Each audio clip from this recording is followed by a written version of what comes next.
Lord Dalhousie 1848 ईस्वी में governor general बनकर भारत आया। वह शुरू से इस बात पर आमादा था कि जितने बड़े इलाके पर संभव हो सीधा ब्रिटिश शासन स्थापित किया जाए।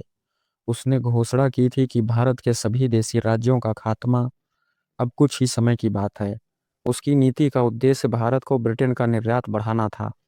दूसरे साम्राज्यवादी आक्रमणकारियों की तरह डलहौजी को भी विश्वास था कि भारत की देशी रियासतों के लिए ब्रिटेन का निर्यात इसलिए घट रहा था कि इन राज्यों के भारतीय शासक उनका शासन ठीक से नहीं चला रहे हैं। इसके अलावा वह समझता था कि भारतीय सहयोगी भारत में ब्रिटिश विजय में जितने सहायक हो सकते थे उतने हो चुके हैं और अब उनसे छुटकारा पाने में ही भलाई है।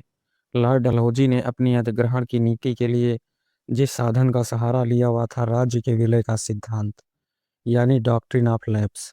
इस सिद्धांत के अनुसार अगर किसी सुरक्षा प्राप्त राज्य का शासक बिना एक स्वाभाविक उत्तराधिकारी के मर जाए तो उसका राज्य उसके दत्तक उत्तराधिकारी को नहीं सौंपा जाएगा, जैसा कि सदियों से इस देश की परंपरा चलती आ रही थी।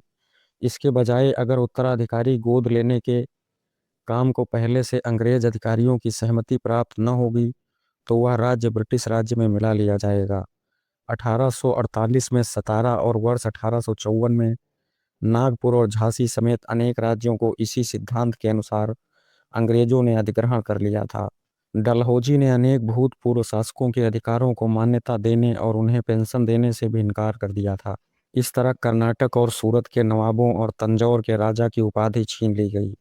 इसी तरह भूतपूर्व पेशवा बाजीराव द्वितीय, जिन्हें बिठूर का राजा बनाया गया था, जब उनकी मृत्यु हुई तो डलहौजी ने उनका वेतन या पेंशन उनके दत्तक पुत्र नाना साहब को देने से इनकार कर दिया। लॉर्ड डलहौजी की निगाहें अवध के साम्राज्य को हड़पने पर भी लगी हुई थी।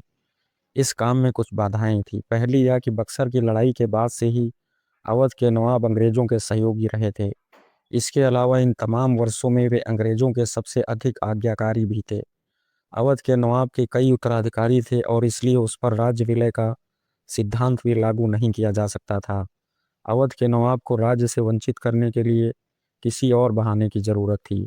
अंत में लॉर्ड डलहौजी ने अवध की जनता की दशा सुधारने के विचार का सहारा लिया। नवाब वाजिद अली शाह पर इल्जाम लगाया गया कि उन्होंने अपना शासन ठीक से नहीं चलाया है और सुधार लागू करने से इनकार कर दिए हैं।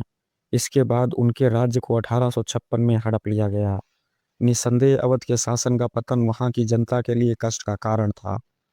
अवध के नवाब भी अपने समय के दूसरे शासकों की तरह प्रशासन ठीक से चलाने या जनता की भलाई करने की चिंता नहीं करते थे, पर इस हालात के लिए अंशतः अंग्रेज भी जिम्मेदार थे, जो 1801 से ही अवध पर नियंत्रण किए हुए थे और सीधे रूप से वहां राज कर रहे थे।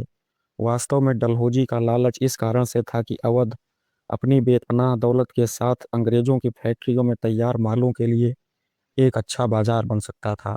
यही चीज थी जो इसकी तथाकथित मानवतावादी भावनाओं के पीछे काम कर रही थी और ऐसे ही कारणों से कच्चे कपास की ब्रिटेन की वास्तव में डलहौजी का लालच इस कारण से था कि अवध अपनी बेपनाह दौलत के साथ अंग्रेजों की फैक्ट्रियों में तैयार होने वाले मालों के लिए एक अच्छा बाजार बन सकता था। यही चीज थी जो उसकी तथाकथित मानवतावादी भावनाओं के पीछे काम कर रही थी और ऐसे ही कारणों से कच्चे कपास की ब्रिटेन की बढ़ती मांग को पूरा करने के लिए डलहौजी ने 1853 में निजाम से बरार का कपास उत्पादक प्रांत ले लिया था। यह बात हमें स्पष्ट समझ लेनी चाहिए कि देशी राज्यों के बने रहने या हड़प जाने का उस समय कोई अधिक सीधा महत्व नहीं रह गया था, क्योंकि वास्तव में तब कोई भारतीय राज्य था भी नहीं। अंग्रेजों से सुरक्षा प्राप्त देशी राज्य भी उसी तरह ब्रिटिश साम्राज्य के भाग थे जिस तरह कंपनी के सीधे शासन वाले अन्य और दूसरे इलाके आते थे। अगर कुछ राज्यों पर ब्रिटिश नियंत्रण का स्वरूप बदल भी गया तो केवल अंग्रेजों की सुविधा के लिए बदला था। वहां की जनता के हितों का इस परिवर्तन से कोई संबंध न था। दोस्तों, वीडियो कैसी लगी कमेंट करके जरूर बताएं।